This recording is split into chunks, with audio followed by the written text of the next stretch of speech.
हम लोग आज से एक्सेल का क्लासेस स्टार्ट कर रहे हैं। तो सबसे पहले इसका यूज़ देखते हैं। एमएस एक्सेल का यूज़ होता है ऑफिस से रिलेटेड वर्क करने के लिए, डेटा एंट्री करने के लिए।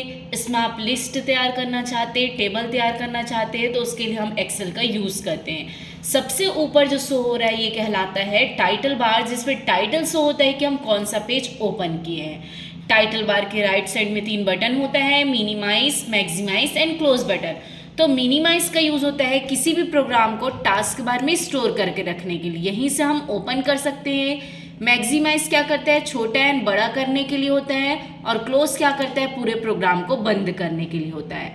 और ये होता है हमारा कस्टमाइज टूल बार, जिसको हम क्विक एक्सेस टूल बार भी कहते हैं। यहाँ से कोई भी इंपॉर्टेंट ऑप्शन हम ऐड करके रख सकते हैं और यहीं से हटा भी सकते हैं। लेकिन यहाँ पे कुछ ही ऑप्शन है, और भी ऑप्शन ऐड करने हैं तो हम किस पे जाएंगे, मोर कमांड्स में जाएंगे और यहाँ से लेंगे ऑल कमांड्स। ऑल कमांड्स लेने के बाद यहाँ पे बहुत सारे ऑप्शन आते हैं, जो भी आपको ऐड करना रहेगा यहाँ से आप सिलेक्ट कर करके क्या कर सकते हैं, ऐड कर सकते हैं। ऐड करने के बाद जैसे ही ओके करते हैं तो ऑप्शन ऐड हो जाता है, और नहीं चाहिए रहेगा तो वापस उसी ऑप्शन में जाएंगे मोर कमांड्स में और यहाँ से कर देंगे हम रीसेट। तो रीसेट करने से जो एक्स्ट्रा हम ऐड किए रहते हैं वो हट जाता है, और जो पहले से रहता है वही बस शो करता है। ये हमारा होता है ऑफिस बटन। इसको हम Alt+F से भी ओपन कर सकते हैं। उसके नीचे है, टाइटल बार के नीचे होता है हमारा मेनू बार।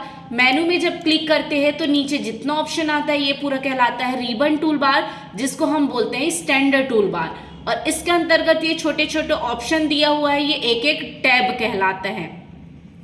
ये होता है हमारा फॉर्मूला बार, जिसको बोलते हैं हम फंक्शन टूल बार। हम किसी भी प्रकार का फॉर्मूला यूज करते हैं तो यहाँ पे वो दिखाई देता है। नेक्स्ट दिया हुआ है ये हमारा नेम बॉक्स। ये सेल का नेम शो करता है। जैसे मैं यहाँ पे कर्सर रखी हूँ तो ये कौन सा सेल है, तो डी नंबर कॉलम है और रो कौन सा है, 4, तो यहाँ पे दिया हुआ है D4। इसमें टोटल रो और कॉलम की संख्या देखना है तो A और 1 के बीच में कर्सर रखेंगे, क्लिक करेंगे तो यहाँ पे देखो रो, R मतलब रो की संख्या, C मतलब कॉलम की संख्या यहाँ पे शो कर रहा है। एक्सेल के सीट को हम बोलते हैं वर्क सीट, और बहुत सारे हैं इसलिए उसको वर्क बुक बोला जाता है। एक कहलाता है सेल, और खड़ी रेखा जो होता है ये हमारा कॉलम कहलाता है, और साइड वाला जो होता है हमारा रो कहलाता है। अब यहाँ पे दिया हुआ है जिससे हम पेज को मूव करते हैं, ये कहलाता है स्क्रॉल टूल बार। ये हमारा स्टेटस टूल बार होता है, और लास्ट वाला होता है task tool bar. Status tool bar के राइट साइड में भी यहाँ पे दिया हुआ है जूम ऑप्शन। इस पे मिनिमम जूम होता है 10%, मैक्सिमम होता है 400%। इसको नॉर्मल हम 100% में रखते हैं।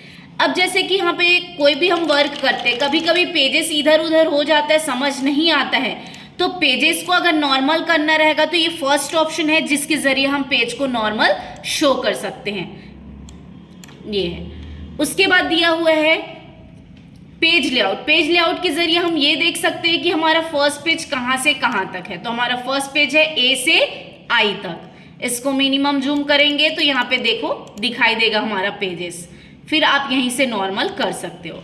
जैसे कभी कभी क्या होते हैं, हम पेजेस में वर्क करते करते हम आगे बढ़ जाते हैं। हमारा पेज I तक है लेकिन हम J तक आगे बढ़ गए हैं, तो हमको पेज को ब्रेक करना है, पेज को कम या ज़्यादा करना है, तो उसके लिए हम थर्ड ऑप्शन यूज़ करेंगे, पेज ब्रेक प्रीव्यू। अब यहाँ पे ये लाइन आता है तो हम इस लाइन को अगर बढ़ाएंगे तो पेज बढ़ जाएगा, और कम करना चाहेंगे तो कम कर सकते हैं। फिर यहाँ से नॉर्मल करेंगे तो पेजेस हमारा बढ़ जाएगा। इसके आगे देखने के लिए मेरे चैनल को लाइक, शेयर एंड सब्सक्राइब करें। Thank you.